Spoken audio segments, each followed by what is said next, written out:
All right, now we're going to take a look at the fixed exchange rate system. The fixed exchange rate system is a system that is about exchange rates that's fixed. Okay, what's it fixed to? It's fixed. You're talking about a currency in one country fixed or pegged to the value of another currency. And in this video, what we're going to take a look at is not only like understanding it, but also expressing it on a diagram. In this video, I'm not going to go through actually drawing the diagram. If you're interested in, if you're not clear on how to draw the diagram, check out the exchange rate diagram video. But we're going to use some diagrams that are done by Jocelyn Blink, who has done an incredible job, her and her co-author Ian Dorton, of putting together an IB economics textbook. And I'm going to use her diagrams for the sake of time. Plus, they're really accurate, and I can tell a little story by it. Okay. Then once we look at that, then we're going to take a look at some advantages and disadvantages of fixed exchange rate systems. Okay. So that's the plan. Here we go. Okay. So first of all, the definition. A fixed exchange rate system is an exchange rate regime or system where the value of the currency is fixed, pegged to the value of another currency, to the average value of a selection of currencies, or to the value of some other commodity such as gold. Okay? So it's fixed to the value of something else. In other words, in and of itself, the value of the currency, the currency isn't worth anything. Okay? So that means, and we're going to take a look at the Barbadian dollar, that means that the relationship between the Barbadian dollar and, say, the Mexican peso is dependent on the relationship between the Mexican peso and the US dollar if the Barbadian dollar is connected to or pegged to or fixed at the US dollar value. Make sense? Okay. Who does this? This is done by governments or central banks of particular countries. It's done with reason, which is what we're going to talk about. Suspend your assumptions that it's all bad. It's not. There are very good advantages for countries who are not able to compete internationally with their own currency. So what they do is they peg it to another currency, and then that attracts foreign investment. Okay, it provides stability. It provides clarity. Anytime there's stability, clarity, and known outcomes as much as possible, that attracts foreign investment. Okay. Two really important key terms that you must know that are only used for fixed exchange rate system. Only used. They're not used in floating exchange rate system. Is the term revaluation of a currency and devaluation of a currency. To revalue means you have it at this price and it goes up. To devalue means that it goes down. We all understand the term devalue means down. So if you maybe know that one first. Devalue means it gets less valuable, right? And revalue goes up. So, but those are decisions, right? Those are decisions. A fixed exchange rate system, the government is making a decision about what the relationship is between its currency and another currency or gold or whatnot, okay? Fixed exchange rate, you can only use the words revalue or devalue, and that's a decision by a central government. All right, let's take a look at the fixed exchange rate system diagram, okay? And this is an example of what would happen if the supply of Barbadian dollars is increasing in the foreign market. So I'm going to go through an example. Okay, you see that this is the price of Barbadian dollars in US dollars. And therefore, what is our market? It's the market for Barbadian dollars. Barbadian dollars priced in what? US dollars, okay? So this is an example of what happens, what the government would do if there was an increase of the supply of Barbadian dollars on the foreign market. Okay, so therefore, this is our original equilibrium point, which is right here at P at right there. Okay, I'll make that darker. Okay, make that darker, make that darker, make that darker. Okay, right here. Okay, so that's our original equilibrium. Then what happens? The first thing that happens is Barbadian dollars become in more supply. So why would that happen? That would happen if people from Barbados went to the United States, right? Just like the couple in the last example, they go to the United States, and what do? They exchange the Barbadian dollars for US dollars. So the supply of US dollars, the supply of Barbadian dollars goes up, right? Just like the same example, like if I'm from Barbados, I go to the United States, maybe I'm visiting Mickey Mouse as well. I need US dollars to go to Disney World. I take that out of my pocket and I put it on the foreign exchange desk, and the kiosk guy or woman give me US dollars. What happened to the supply of Barbadian dollars? It went outward, okay? So what would happen? The first thing that would happen is watch the screen. The value of the Barbadian dollar temporarily would go up, right? Because the demand, or rather, no, I said it all backwards, stop. What would happen? The supply increases, and anytime the supply increases, I just made that mistake. I'm telling you, you can twist this up really quickly. I just did it, okay? But watch. Barbadian dollars, first case scenario, supply goes outward. So as supply goes out, what happens to the value of anything?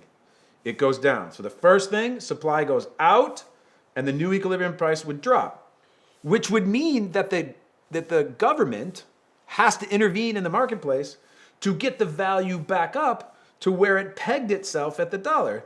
So the Barbadian government previously had pegged the price of the Barbadian dollars at exactly 50 cents. Well, if there's a supply, if Barbadian dollars are getting cheaper, the value of the Barbadian dollar is going to go down. And so what does the Barbadian government have to do? They have to buy up the excess stuff off the market, okay? So therefore, increased demand, who does that? The Barbadian government itself goes out on the marketplace with its own money and goes out of the marketplace with US dollars and buys back the Barbadian dollars, okay? As a result, you have a new equilibrium that is established back at the original peg value of 0.5 Barbadian dollars for $1 US dollar. That's example number one. The supply of Barbadian dollars increases. Example number two, the demand for Barbadian dollars is increasing in the foreign market. Okay, so now the first thing is we have a same deal, right? A market equilibrium price of right there. That's where the story begins.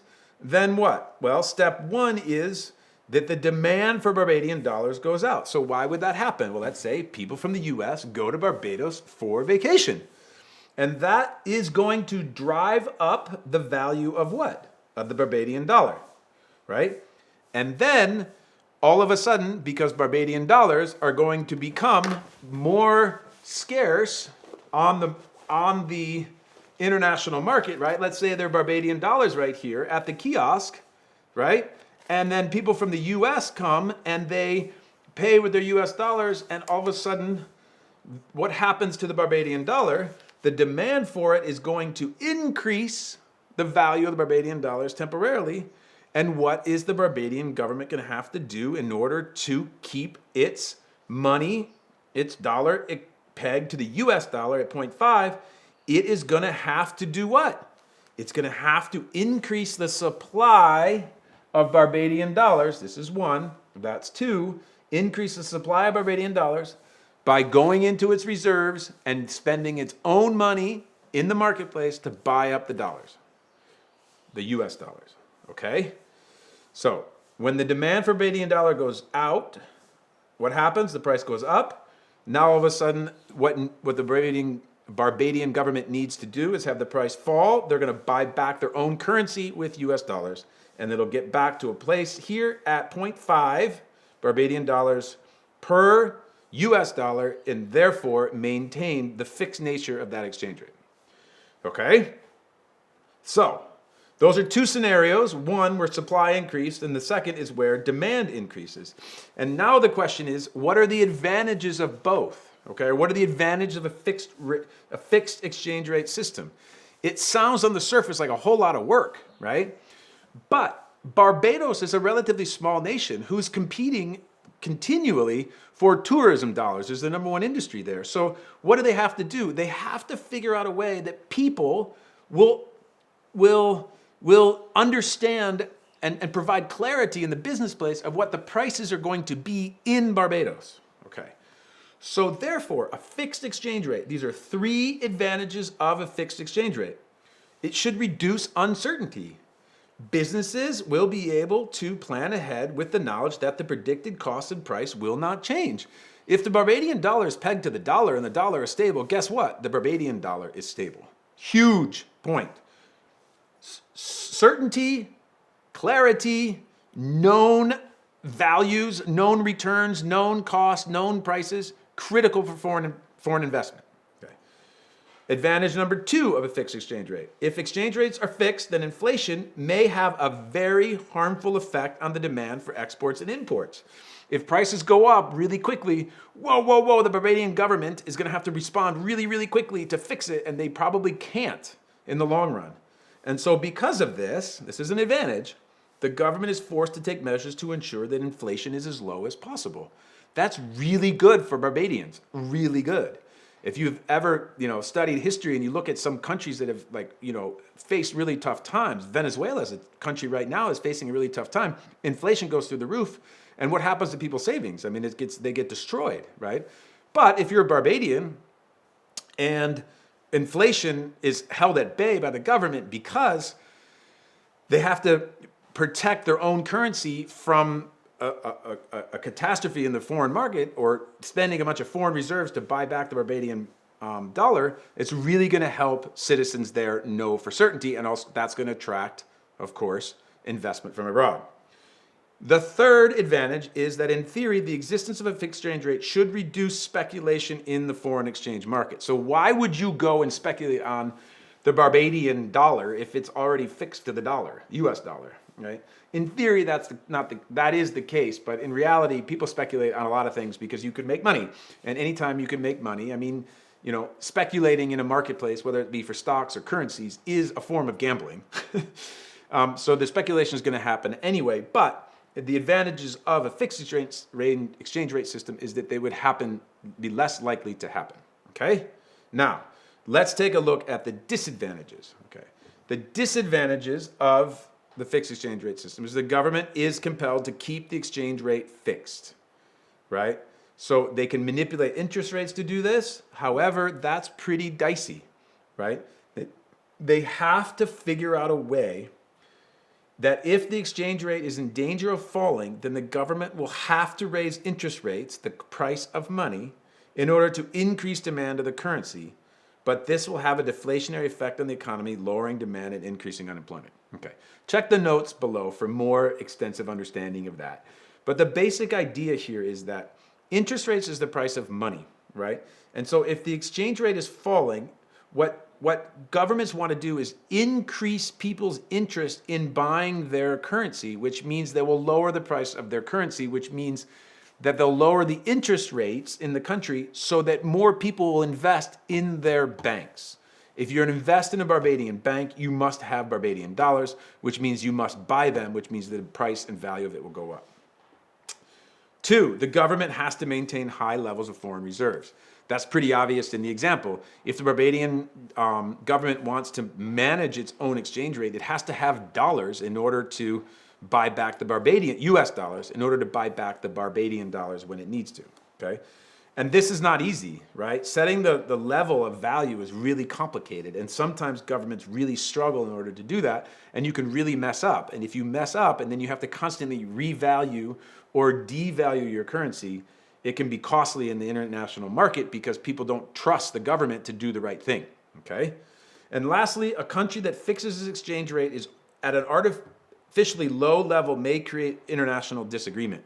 And this is one of the things that gets kind of complex. But if the exchange rate's too low, and what it's going to do is induce a bunch of investment in that country because the value of the currency will be such that it never gains value and balances out trade between the countries.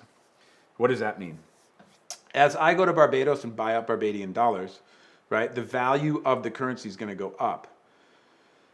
But then they fix it, so they go back down. But if it's set too low from the beginning, other countries will get upset because there's not equal competition between countries, meaning that as trade happens between nations, this is a little bit complex, but as trade happens between nations, there's a constant fluctuation, and actually the competitive nature of the markets makes the currencies react based on trade imbalances between the two countries. So if a country is keeping its currency really cheap, then that will give itself a advantageous position in the marketplace for trade. An example of that is the Chinese government constantly keeps its artificially involved in the marketplace to keep the Chinese currency low so that people from the US can continue to buy Chinese made goods because it's low, it's very cost effective for US people to buy that currency. Okay? All right, so there are the advantages and disadvantages of a fixed exchange rate system. It's pretty interesting. It's pretty interesting, I think, to a lot of students to find out there are a lot of advantages of it. And with that understanding, we're rolling on to the next video.